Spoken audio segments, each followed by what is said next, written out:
Assalamualaikum warahmatullahi wabarakatuh. Puji syukur kepada Allah Subhanahu wa Ta'ala yang mana Ianya telah memberikan kita nikmat berupa nikmat kesehatan, kesempatan, dan kelapangan waktu, sehingga kami dapat mengerjakan video presentasi pembelajaran kami pada hari ini. Yang kami hormati Umi Wulansari MPD selaku dosen pembimbing supervisi pendidikan, dan yang berbahagia teman-teman sekalian yang telah menonton video ini. Baik, perkenalkan nama saya Ramayani dan rekan saya bernama Nais Larasati. Di sini kami akan mempresentasikan hasil makalah kami yang berjudul Proses Supervisi Pendidikan. Di sini kami akan membahas mengenai yang pertama itu adalah tipe-tipe supervisi pendidikan, yang kedua proses supervisi pendidikan, yang ketiga adalah pemimpin supervisor pendidikan Islam yang efektif. Baik, langsung saja. Yang pertama, saya akan menjelaskan mengenai tipe-tipe supervisi pendidikan. Tipe supervisi pendidikan ada 5. Yang pertama adalah tipe otokratis. Supervisi tipe otokratis dijalankan untuk mengawasi, meneliti, dan mencermati apakah pendidikan dan tenaga kependidikan di sekolah sudah melaksanakan tugas sesuai dengan perintah atasannya atau belum. Biasanya, supervisi otokratis berupa untuk mencari kesalahan orang lain dan bertindak seperti inspektur yang bertugas untuk mengawasi pekerjaan pendidik dan tenaga kependidikan. Yang kedua adalah tipe demokratis. Supervisi tipe demokratis memerlukan kondisi dan situasi yang khusus seperti kepemimpinan demokratis. Seseorang pemimpin memiliki sikap tanggung jawab, begitu juga dengan warga sekolah yang memiliki sikap tanggung jawab terhadap sesuai dengan kemampuan dan keahliannya masing-masing. Yang ketiga adalah tipe laissez-faire. Supervisi tipe laissez-faire kebalikan dari tipe otokratis. Pada supervisi tipe laissez-faire, para pengawas tidak diawasi secara ketat, melainkan guru dibiarkan saja bekerja sesuai keinginan seperti pengembangan materi, pemilihan metode belajar, atau media belajar, tanpa diberi petunjukan yang benar. Yang keempat adalah tipe coercive. Supervisi tipe coercive tidak beda jauh dengan tipe otokrasi. Meskipun tidak cocok dengan kondisi atau kemampuan, namun jika menurut supervisor itu merupakan hal yang baik, supervisor akan melaksanakan guru untuk mengikuti kemampuannya. Seperti tipe ini cocok untuk guru yang baru mulai mengajar agar tidak kehilangan arah. Yang kelima adalah tipe training dan guidance. Supervisi tipe ini memiliki sisi positif juga memiliki sisi negatif. Sisi positifnya, kepala sekolah dapat memberikan pelatihan dan bimbingan kepada guru dan staf.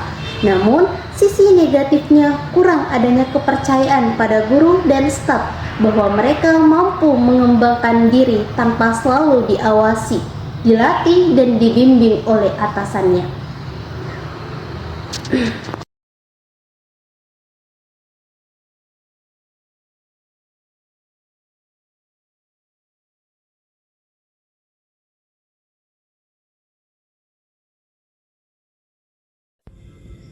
B. Proses supervisi pendidikan Islam. Proses supervisi meliputi 4 tahap, yaitu perencanaan, pelaksanaan, evaluasi, dan tindak lanjut. Proses ini dirancang untuk memberikan informasi yang berharga kepada guru dan staf pendidikan untuk membantu mereka meningkatkan praktik mereka. 1. Perencanaan supervisi pendidikan. Terdapat beberapa hal yang harus disusun oleh supervisor sebelum melakukan supervisi. Di antaranya A. Tujuan supervisi, B. Alasan mengapa supervisi perlu dilakukan, C. Metode atau teknik untuk mencapai tujuan yang ditetapkan, D. Waktu pelaksanaan, E. Orang-orang yang dilibatkan dalam supervisi, F. Hal-hal yang perlu dilakukan dalam supervisi. 2. Pelaksanaan supervisi pendidikan. Proses pelaksanaan supervisi pendidikan diawali dengan pengumpulan data untuk menemukan berbagai kekurangan dan kelemahan guru. Data yang dikumpulkan adalah keseluruhan yang mengenai belajar mengajar. Setelah itu, data terkumpul dan diolah. Proses penilaian dilakukan. Hal-hal yang dinilai seperti keberhasilan murid, keberhasilan guru, serta faktor-faktor penunjang dan penghambat dalam proses belajar mengajar. Setelah penilaian dilakukan, supervisor akan mendeteksi kelemahan guru dalam mengajar. Supervisor memperhatikan beberapa hal yang berkaitan dengan pelaksanaan tugas guru, seperti penampilan guru, kelemahan atau kekurangan. Selanjutnya dilakukan perbaikan atau peningkatan kemampuan. Jika semua tahapan pelaksanaan supervisi telah dilakukan, supervisor perlu memberikan semua tahapan pelaksanaan supervisi yang telah dilakukan kepada guru agar apa yang diperolehnya dapat diterapkan dalam proses belajar mengajar. 3. Evaluasi. Setelah semua tahapan supervisi telah dilaksanakan, selanjutnya evaluasi dilakukan untuk mengetahui tujuan yang sudah dicapai, hal yang sudah dilakukan, dan hal yang belum tercapai. Evaluasi dapat dilakukan dengan berbagai cara atau teknik, seperti wawancara, pembagian angket, observasi penampilan, dan tingkah laku guru. 4. Tindak lanjut adalah bagian terakhir dari kegiatan pengawasan proses pembelajaran. Tindak lanjut merupakan justifikasi, rekomendasi, dan eksekusi yang disampaikan oleh pengawas atau kepada satuan pendidikan tentang pendidik yang menjadi sarana kepengawasan. Ada 3 alternatif tindak lanjut yang diberikan terhadap pendidik. Ketiga tindak lanjut itu adalah A. Penguatan dan penghargaan diberikan kepada guru yang telah memenuhi standar. B. Teguran yang bersifat mendidik diberikan kepada guru yang telah memenuhi standar. Dan C. Guru diberi kesempatan untuk mengikuti pelatihan atau pemantapan lebih lanjut. Yang ketiga adalah pemimpin dan supervisor pendidikan Islam yang efektif.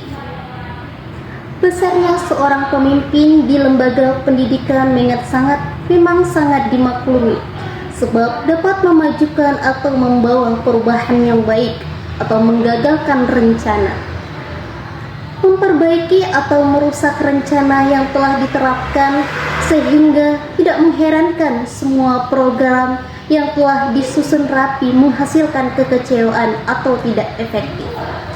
Jadi, untuk mendapatkan pemimpin yang efektif, pemimpin yang berhasil adalah pemimpin yang mampu menjadi faktor pendorong bagi anggota dengan menciptakan kondisi budaya kerja yang dapat membangun pertumbuhan, maupun perkembangan kinerja anggota.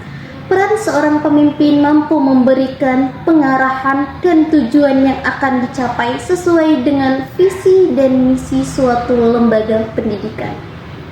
Seorang pemimpin yang memiliki tanggung jawab dan kualitas anggota merupakan pemimpin dapat memberikan pengaruh yang positif terhadap anggotanya, baik kinerja maupun daya pengaruh yang menimbulkan kepatuhan dan terhadapnya. Pemimpin di lembaga pendidikan adalah kepala sekolah, sehingga kesuksesan suatu lembaga pendidikan bergantung kepada kepala sekolah yang berperan penting bagi terwujudnya visi dan misi dan tujuan yang diterapkan oleh lembaga. Menurut Mulyasa, dalam menyatakan bahwa kepala sekolah mempunyai peran diantaranya sebagai manajer atau direktur administrasi, leader, supervisor, motivator, dan inovator. Oleh sebab itu, kepala sekolah memiliki pengaruh yang sangat besar dalam mengarahkan dan membina guru dalam pembelajaran. Berdasarkan penjelasan tersebut bahwa kepala sekolah memiliki peran yang supervisi dalam bentuk evaluasi untuk mengetahui kemampuan guru. sehingga tugas kepala sekolah sebagai supervisor